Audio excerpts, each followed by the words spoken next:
Wow. Thank you, gentlemen. I realize what I like the most about being part of live music is just watching you guys expressing your heart onto the instrument or in your voice. It's just amazing to watch that, all three of you. And I think when you talk about coming from your heart, this is not just some kind of esoteric or spiritual concept. This is just, we can do this every day, and it's beautiful to watch that. And the rainbow, why are we so fascinated about the rainbow? It leaves nothing out. It has the entire spectrum of the light. Nothing is left out. It's this beautiful creation of our Creator. And I personally think that this is why we're so fascinated about the rainbow. We cannot hold it. We cannot grasp it. We see it. It's there. It's like the love that we can feel when we sing, when we play, or when we just connect with people. I said this morning to a few people who welcomed me so warmly, and I feel often, or I feel when I'm here, I feel so welcome and part of the family. And people say, I'm so curious, what you're going to talk about. And then I say, me too, because I have no clue. Because, this is probably the advantage when I see, I'm being announced as intuitive speaker, then I think, well, it gives me kind of, a segue into the fact that I don't need to prepare because it's supposed to come from your heart, right? So I was sitting at Janet's and Brian's place this morning having breakfast, and then I was writing a few things. So hopefully I can bring a message from the heart across to you. Yesterday I was driving from the Okanagan Valley, and I had a bit of music on, and I had my roof open, and I had it on the cruise control, and it was actually very peaceful. And I was driving, and I was looking outside, and I saw these beautiful mountaintops with snowy peaks, and they look so strong. And we talk always about the oneness, it's almost like a concept. But to integrate it in your own life, it's not always easy. But when I was driving, and I saw the strength of this mountain, then I said, thank you for the mountain inside me. That gives me strength, because I am that same mountain. Because if we're all one, we are that mountain, this beautiful peak that we're looking at, but especially the strength, the base of the strength. And I was driving further on, and then I saw the beautiful streams along the highway. And I said, thank you, for being the river inside me with the flow and allowing myself to flow through life. Also when there are rocks on my path, to give me the ability to flow through life in a gracious way. And then I smelled the flowers. I stopped in Hope, and I was lying there on my back in the park with a coffee, and I was smelling the flowers and the fragrance. It's so intense when you smell that, especially in the springtime, that I say, well, thank you for the fragrance, but also thank you for the fragrance inside me. That if I can truly stay connected to my heart, that you can hopefully smell from me. And you can, of course, we all do that in the same way. So nature is our teacher. And often people say, I love to be in nature. I say, yeah, of course you love to be in nature, because you are nature. And if you're not in nature, you're divorced from yourself, an essential part of yourself. And when I was listening to Randy and I see the people that are being announced, quantum physicists like Will Keeping, an extremely gifted man, and then I think, yes, we live in an era where we need to bring in the science to understand the language of love and light. And we are very intellectual. We are a bunch of smart people sitting here together, and we often think that we need this intellect to move through life and to be in flow and to feel balanced, but we don't. I do the same because I use a lot of the teachings with the Institute of Heart Math and whoever came up with the name Heart Math, because I think it's a silly name. But I don't care, because it's a beautiful science, the intelligence of the heart. Talking about oneness, the last 6 months, I was for 3 times, I was in Colombia. I was invited to come to Bogota and to work there with some of the victims of the violence in that country for decennia. And I was working with a large group, like 40 people or so. We did a lot of intense work. And I have the privilege, really, I see this as a privilege, where I am able to connect with people, not just from the layers of conditioning, but I'm asked to actually connect with people at the essential level, at the level of their heart. And most of the Colombians, they're basically half the size I am. They have a different skin color. They usually have more hair than I have. They speak a different language. They have a different cultural background.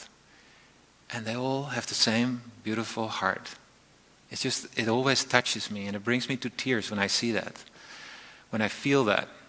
When I work with the veterans back in the Okanagan Valley, the ex-military, ex-RCMP officers who have been serving our country but couldn't serve anymore because they were hit too hard by all the trauma. And it gets locked into our body. And then they're seen, and they see themselves often for the layers and layers of their trauma, and they're deeply hurt, and sometimes ready just to end their own life. But then, again, I put my hand on these huge, often tattooed chests with these huge muscles, and I put my hand on their heart and I say, you know, I don't care about your story. I just look right through all the layers of your story. I feel your heart. And initially they think it's a little weird because I'm kind of the voodoo doctor there in the beginning because they're not used to this stuff. But later on in the program they begin to feel the difference. And feeling is understanding. It's not the thinking that gives our understanding, it's the feeling. And then yes, we do use a lot of technology. We have a lot of people, especially an older generation, is often complaining about the technology. We're so addicted to our computers and about the social media, and it's usually very, very bad. And if we become enslaved by technology, yes, I would agree. But what I also see is that cultures are now looking at each other, where they communicate through social media. There's a beautiful thing to this as well. And they look at each other instead of looking at their leaders. And they connect in different ways. I once interviewed a guy from Israel. He was a graphic designer and he was so sick of the tensions and the potential war between Israel and Iran. And he created a big poster. He had a young baby at that moment and he had the baby on his arm. And he was standing in the poster like this. And it says, Iran, we love you. And he put the posters on the buses in Tel Aviv. And he put the posters out there on social media. And he had, within 2 days, he had like 100,000 people around the world, following his message. And then people were asked to send in their own picture. And he created posters of all the people who sent in their picture. And then after a couple of months, there was a picture of one of the buses in Tel Aviv. And it was by a woman. Her face was covered. You could only see her eyes. And it says, Israel, we love you. And it was very powerful. And this is how we connect with one another. Because we don't want war. We want to have fun. We want to have a barbecue together. Maybe play a game of basketball or whatever it is. It doesn't matter. We want to be here just to enjoy life. And coherence, I talked about this in the meditation, and I'll talk more about this in the afternoon during the workshop. Coherence is not linear. It doesn't know any certain distance, and it affects a lot of people. It does affect a lot of people. It's only our mind that keeps us from our unlimited self. It keeps us restricted in a certain way. And if you truly want to have the secret to the fast track to enlightenment, if that's what you're looking for, why don't you just sit down and be loved? Just feel that love, like a little child who is cuddled by her mom. There's no intellect needed for that. It's very powerful. It's not soft. It's not weak. To be vulnerable is extremely powerful. And we've been taught to put this wall up, this shield up, because we think that it's protecting us from the dark energy, from the negative. We could be hurt. But when you do that, when you put up a shield, it's not only protecting you from the dark, it's also shielding you from the light and the love. Because there's no difference. So you're actually missing out on life a lot if you do that. And there's no judgment in that. But it's okay to connect with your heart, even though if some people sometimes can take advantage of that. What would you rather do? Not live your true self in order to always protect yourself? Or maybe take a few risks here and there? And even if you go through something that hurts you, maybe you can go back to your heart and say thank you for the message, because there's something I needed to learn from this. And you'll figure that out sooner than later. And the interesting part is creation keeps pouring this love and this light at you, always. So why would you shield from that?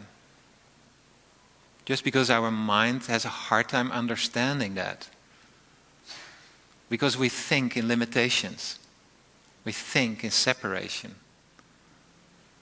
But as we know, God doesn't think in any separation. Love doesn't know any separation, doesn't know any conditions. So, this is why we have to go to the heart. And the heart, yes, is very, very powerful. Care and compassion, love, but also patience. It's a heart vibration. It's a very strong healing emotion as well. If you like to bring in the science again, yes, it is very healing. It changes the biochemistry in our bodies. And you can feel that.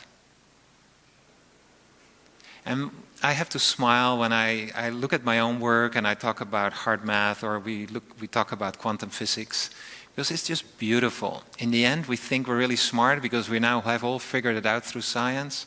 But we knew that already, civilizations before us, thousands of years before us, they knew that already. We think they were not so smart because they maybe didn't have a MacBook, but they were very smart, and they knew that already. That the quantum physics and the spiritual essence of who we are, it is all the same. We just speak a little bit of a different language, but it's the same. And you just don't need to speak in one language. You can speak in a language of joy. You can speak in a language of love. You can speak in a language from a point of science. But just don't limit yourself to one of those. And it's okay, to tell people that you feel silly and that you feel so in love with life. Or you just start smiling. It's okay, and who cares? A lot of people think of you. And this whole coherence, what you create, while being joyful, while being connected to your heart, while feeling an emotion that is very healing, you're not only creating this coherent field for yourself, but you can't help also to create it for others. And when I was flying to Colombia for the first time, some of my friends said, "Do you know that Bogota is a very dangerous city?" I said, well, it can be. Probably any city can be dangerous. I usually don't get out in East Hastings here at night or in other parts of the world. But I had a trust. There was something that I trusted, that I had to be there. I didn't know what it was, but I kind of trusted it. And I've been going through that before, so I trusted that feeling. And it was almost like a sacred feeling. I thought there is something bigger than just going to Colombia and doing some events there. I didn't even know I was coming back, of course. And on the way back in the plane, I thought, how beautiful is it that we can bring a community together, like we have here, like on a weekly basis, to connect deeply from the heart. I thought, how beautiful. I want to do this more often, actually. And I created a platform, and I gave it the name Coherence Hotspot, because we like the science and we like the technology, and we have a hotspot where we go and connect, communicate with others. But I thought, how cool is it if we can create a coherence hotspot like this is? And I reached out to all of the heart math trainers around the world, and I'm building a platform. We currently have 42 coherence hotspots in the world, where people can come monthly together, and they create coherence. I was once talking with Greg Braden, and I said, Greg, I have this plan, and he said, that's amazing. And I said, but where should I start the first hotspot? And of course, he should have told me, just go to your heart, and you know it. But he said, it doesn't matter really where you start, because the quality is really important. I said, yeah, I know, but he says, why did you start in Israel? So we have a hotspot in Israel, we have a hotspot in Lebanon, we have a hotspot in Central America, a few in South America, quite a few in Europe, in the USA, in Canada. Hopefully we get a hotspot here in the lower mainland as well, although we have many hotspots like this. And what it does, it creates a very coherent field environment. And we love to go and to visit and to read about the sacred sites. This is very kind of popular these days, to go on these trips, to go to sacred sites, and to feel the energy in the planet, because you can feel that. I said, well, how cool would it be to create, in 2019 and beyond, our own sacred sites? Because we know how to do this. The plasma in the magnetic field radiating from the crust of the earth is changed forever when we create coherence. This place has high coherent field environment in the earth itself. If we keep doing that on the same location, we create a change in the magnetic field around the planet. And this magnetic field around the planet is changing all the time. It has changed big time since 2012, or we thought it was the end of the world. And it has changed a lot. But the cool thing is that when this field changes, which actually emanates from Mother Earth, from Gaia, it emanates and it influences us. It's like Mother Earth is talking to us through our nervous system, through our hearts. And we feel that, and we can measure it. But now we create a very coherent field as a group. And we give back, we talk back to Mother Earth, to Gaia. And we say, we hear you. And we are coherent. And we give some of that coherence. You can absorb it because you need it. You are in danger. And we have not been looking so well after you. And so this is this beautiful exchange. Whether you call it love, whether you call it light, whether you call it energy, whether you call it a magnetic field, it is all the same. It's so easy to think in boxes and to start labeling things. But in the end, it's all the same. So what I did is I said, well, we first have to create personal coherence. That's important. We have to be stable, balanced, and healthy enough to be able to be there for other people. If I would give everything away to the people that I work with, I would be a wreck. And last year I noticed a little bit of that because some terrible things happened and my back went completely sideways and I couldn't walk on one leg for a month. And in that pain, I was lying out on the deck in the Okanagan, and it was springtime. And I was looking up at the trees and I said, thank you. I said, thank you, because before too long, I know what the message is here. And the message for me was, Dirk, be a little bit more joyful. Look a little bit more after yourself. Be a bit more creative in the expression. Like with the music, which is so incredibly important. To express ourselves from a place of care, of love and joy. Because if people feel the joy in you, they want to be around you. If you get too serious, they kind of walk away. And if you're too serious, it's not healthy either. So if you create personal coherence, you also create social coherence. This is what it is, because everybody feels that around. It's like a little pebble, in the pond, this ripple effect. We always talk about it. And now we can measure it for those who need it, but you can, most importantly, you can feel it. But here's the most beautiful thing. We have been thinking that we could get peace through fighting wars, through hundreds of years. We think that we can achieve a better place through political pressure, whatever it is. But the true change comes when you change into a coherent field, into a collective, coherent collective. This is where social change happens. If you really, really believe in the love and the care and that we're all energy, why don't you tap into the energy then? Why did you start hitting against walls and use the old-fashioned ways of the ways that don't work? Because our ego gets involved and he doesn't understand me. I know and I'm better. He doesn't. And this is where our ego comes in. If you just create coherence and you create a coherent field and it radiates, and this is how you create coherent change. You create change in the world. It will change completely when we all become coherent. And talking about linear, it is not that if we want 7 billion people to have, change the world, we need at least 3.5 billion plus one probably, just or 51%, like in elections, to have a majority. That's not how energy works. You only need, if you come from a scientific point of view, you only need 0.2% of coherence on this planet, and the entire planet will shift. And your mind won't believe it. You won't believe it because you've never seen it before.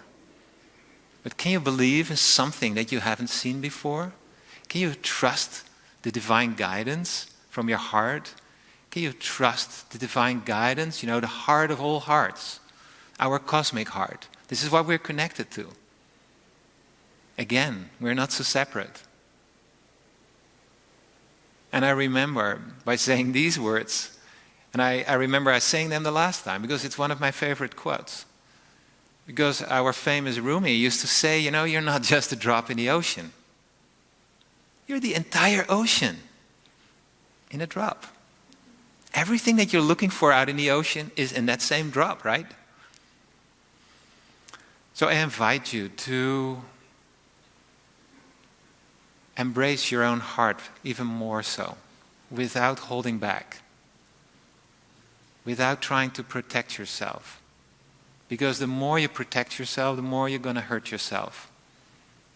Because you don't live your fullest, and you feel that. It's okay to embrace your heart. It's okay to get hurt sometimes. That's part of life. And the more we do that together, and this is why I'm so incredibly impressed with unity, the more we get together, the more we get out of our heads and feel our body, the deeper we are connected. That's love. That's light. And the bearer of light doesn't use it just for himself. Because everybody can feel that. So thank you for being here. Thank you for staying in your hearts. And I hope that you will join me for the afternoon where we can also learn how to do that more. How we can tap into, how can we truly radiate care? How can we communicate on a deeper level that is not coming from here, it's coming from here. Thank you very much. Thank you.